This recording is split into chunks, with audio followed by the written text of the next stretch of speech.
آروم افشار.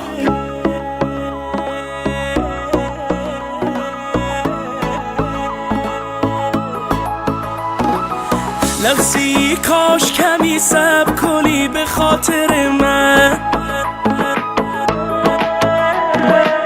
مرهم حال دلم باش طبیب ماهر من. من به قربان تو و حالت جذاب نگاهم، مبتلای تو هم و باختم دل به نگاهت.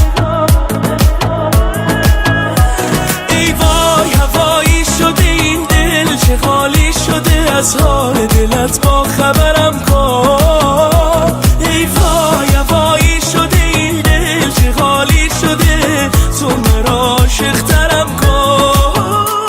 ای وای به چشمان تو سوگن که نقاشی لبخند تو ایمان مرا بود. ای وای ببین برق نگاهت، آن صورت ماه، چه بلایی سرم آورد.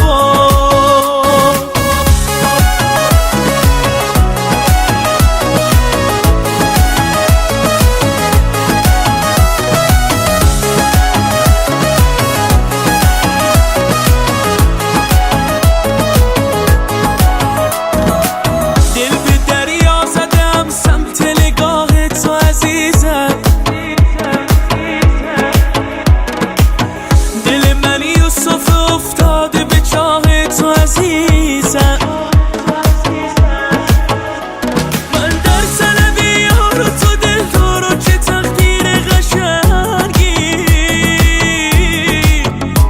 من باشم و تو باشی و ای وای چه تصویر قشنگی. ای وای هوایی شده این دل، چه خالی شده از حال دلت، با خبرم کن.